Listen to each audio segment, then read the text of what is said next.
Le président Emmanuel Macron a affirmé aujourd'hui que le départ annoncé des bases françaises aurait été négocié entre les pays africains qui l'ont décrété et la France. Il poursuit en estimant que c'est par simple commodité et par politesse que la France a consenti la primeur de l'annonce à ces pays africains. Je tiens à dire que, dans le cas du Sénégal, cette affirmation est totalement erronée. Aucune discussion ou négociation n'a eu lieu à ce jour et la décision prise par le Sénégal découle de sa seule volonté, en tant que pays libre, indépendant et souverain. Il déclare, enfin, qu'aucun pays africain ne serait aujourd'hui souverain, si la France ne s'était déployée.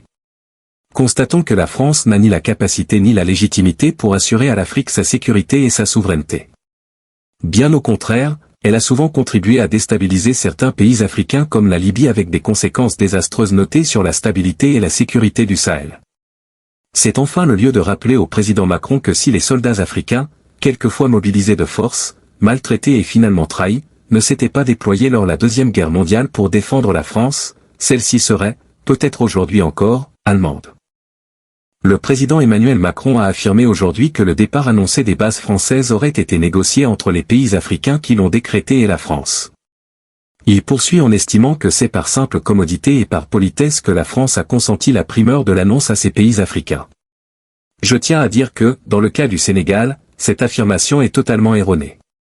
Aucune discussion ou négociation n'a eu lieu à ce jour et la décision prise par le Sénégal découle de sa seule volonté, en tant que pays libre, indépendant et souverain.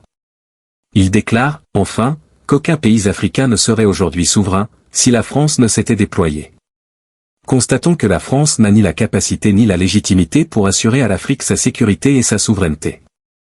Bien au contraire, elle a souvent contribué à déstabiliser certains pays africains comme la Libye avec des conséquences désastreuses notées sur la stabilité et la sécurité du Sahel.